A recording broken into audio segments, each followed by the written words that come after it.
I'm Paul Rush, and I approve this message. Hello, everyone, and welcome to another of our Mixed TV candidate profiles. I'm Steve Hardline. Today, we'll be joined by a candidate for criminal court judge in the 10th Judicial District, Paul Rush.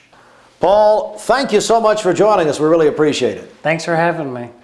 You know, Paul, as I was telling you earlier, we have really founded this interview series to get to know the candidates beyond the soundbite, beyond the short interviews, and we'd love to get to know you today. So Tell us about yourself.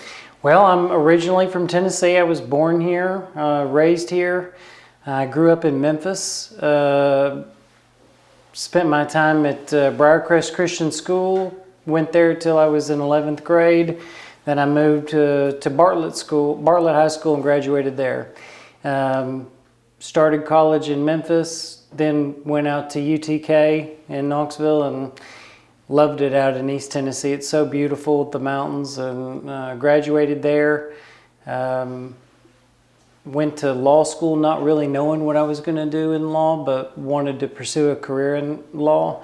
Got my degree at William and Mary in Williamsburg, Virginia. So I lived out there for 3 years, and then we came back to Tennessee, and I didn't want to go back to Memphis. When I was there, it was the rape capital of the country and car theft capital of the country. So it wasn't a place to raise a family.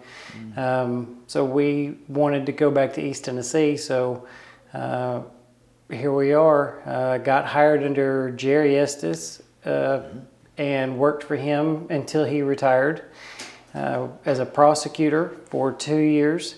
And then Steve Bebb became the DA. I worked for him for 8 years. And Steve Crump then got elected, and I worked for him for a year. And I left his office and went to Richard Hughes' office at the Public Defender on the other side of the courtroom to defend indigent clients, those that can't afford to hire an attorney for themselves. So I've been doing that this is my 7th year. So the difference going from the DA's office and the 3 DAs who you worked for and worked under, and then the public defender's office. Tell me about that difference. It's huge, and that's why I think that a judge needs to have a lot of experience on both sides. As a DA, you make offers, you evaluate cases, you consult with victims, and you consult with your officers. And then you pretty much have discretion. You've got guidelines you've got to follow, but you've got discretion to make offers as you see fit. When you have a client, that client gets roped into all the conversations, all the agreements. You've got to fashion an offer that the client will accept and take, and one that the state finds palatable as well. So a lot of what we do is to get our clients the best deal that they can get. What interested you in the law growing up, or when did you make that decision? Ooh, that's a good. I grew up as a junkie on Matlock and Perry Mason reruns. I've seen probably every Perry Mason episode that ever was. Yeah.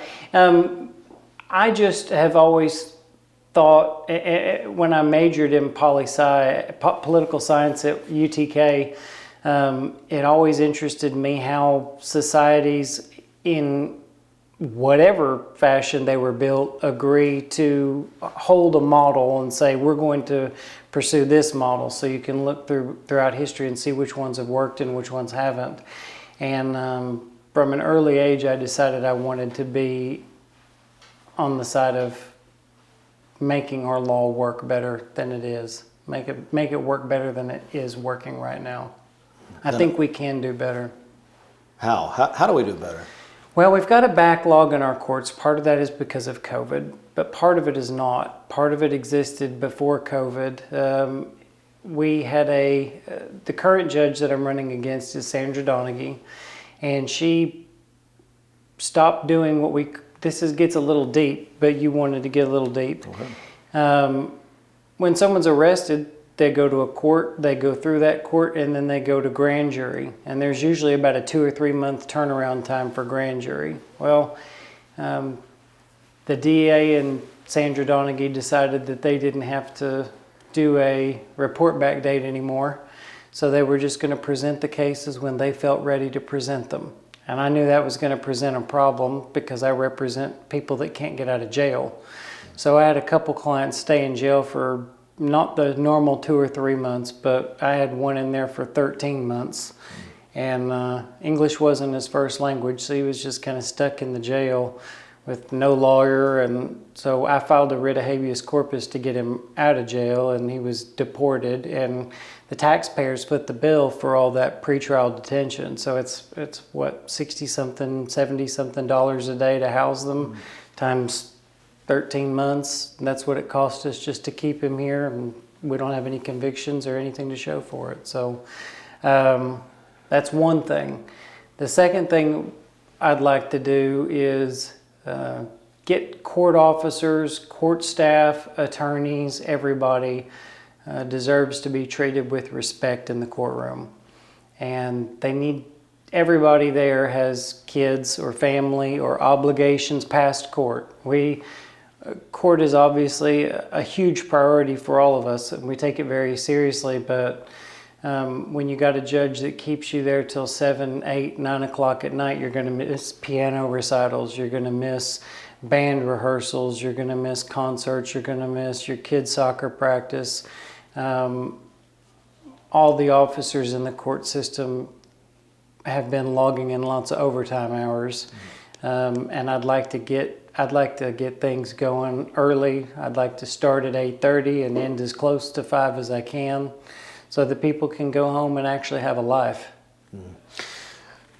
You're running for criminal court judge. Why that specific position?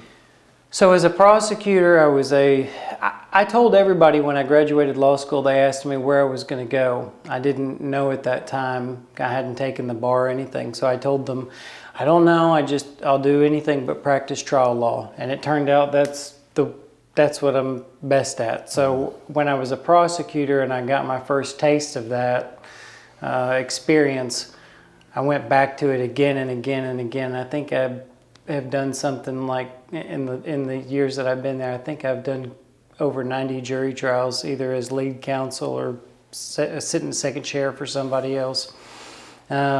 Jury trials is what I know. Criminal court is what I know. I wouldn't presume to run for a job that I don't know how to do. I know how to do this job. I know what the defense has to do. I know what the state has to do. I've been in both of those positions. So I can tell you from experience that I know what works and what doesn't work in the criminal court system. What makes a good criminal court judge, or what makes a good judge overall, in your opinion? You have to have a good demeanor with people. You have to treat people with respect. You can't talk down to people. It helps to remember that I always tell people, you may not ever be in criminal court, but can you say that your children won't ever be in criminal court, or your grandchildren won't ever be in criminal court, or your nieces or nephews won't ever? There's somebody that someone knows in their family that's going to get into trouble and might find themselves in court. A judge has to have a good disposition, be respectful to all parties, and above all, follow the law. And one of the things that we've had a problem with under Sandra Donaghy is we've had a lot of reversals. So it's between 20 and 25%, depending on the numbers, the way they fall, on how many cases have been reversed for error at the Court of Appeals. Those cases, when they go through the jury trial system, that should be the last step that they go through. They should have an appeal and it should be denied because there was no error in the trial, and then it should be done. But when you have error that's committed by the court, that case comes back and you have to do it all over again. Or you have to do the hearing again. You have to do the jury trial again. You have to do it all over. And that's not a conservative approach to the judiciary. You should be able to get it right the first time, or as often as you can. You talked about Paul Rush joins us, and you talked about things that we could do better. Mm-hmm. Let's say you are elected. If elected, give me a couple of things that you would do. We'll be out of there at a decent time. I'll talk to defendants like they're grown-ups, like they understand what's going on. I will follow the law. I'm not afraid to give the sentences that come out of some of these charges. I'm not afraid of it at all. But I also recognize that we have a serious drug problem in East Tennessee and in the 10th Judicial District overall.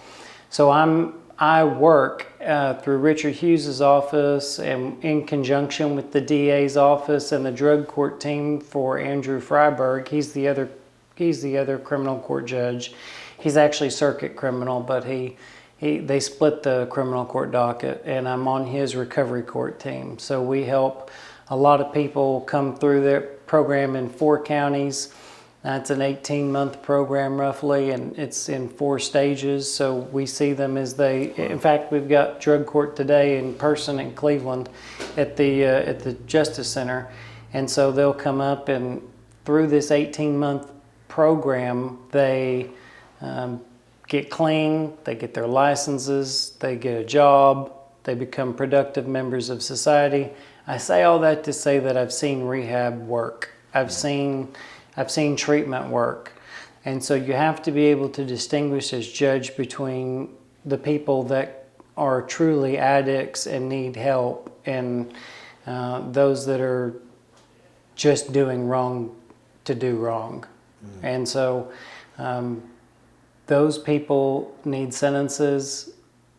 The addicts need treatment. I'm doing everything I can in my power on this side of things to make that happen. But just to be honest, until I'm in there, until I'm able to move some pieces around, then I'm limited in my role. Just have a couple quick questions. This is a big district. Yes. This is a wide district. How much does that play in? Because there are different, obviously, priorities for each. So every county, I always tell people, 4 counties is geographically big. So, for instance, when I'm putting out signs on a weekend, this past weekend, we put out signs in 2 counties, Bradley and Monroe. And it took us maybe 6-7 hours to put out all those signs because we were up in Tellico and then down in southern McMinn County, and we were without navigation, we would have been severely lost. And then, of course, you've got Cleveland and you've got Polk County, and we didn't even get down to Cleveland or Polk County to deliver our signs yet. So it's big. It's a big task, but I can tell you that I've hit this as hard as I can. Once I decided to run, we were going to leave no stone unturned. That's how I intend to do the job, is the way that I'm running the race. So if you want to know if I'm serious about it, all you got to do is look it up on Facebook, listen to the radio. I'm serious. We're serious. We're running for change because we got to have the change. The change is necessary. We can't let it continue.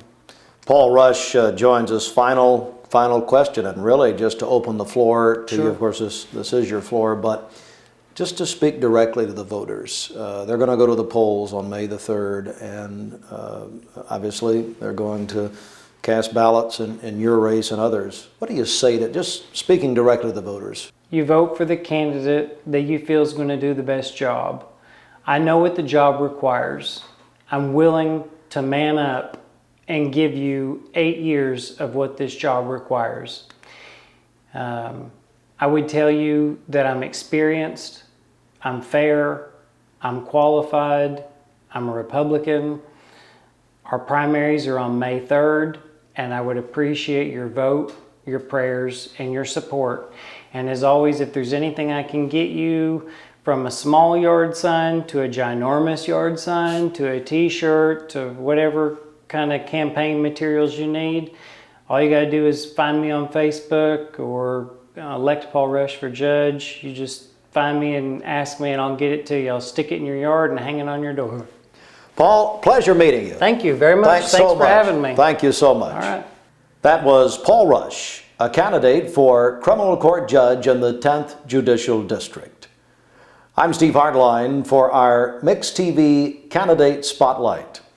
We'll see you next time. Here at Mix 1041 and Mix TV, we are maximizing our coverage this election season with one-on-one interviews, scheduled discussions, candidate spotlights, web polls, and so much more.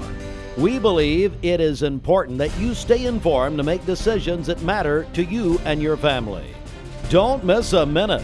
Visit mymix1041.com. Our election coverage is presented by the Logan Thompson Law Firm.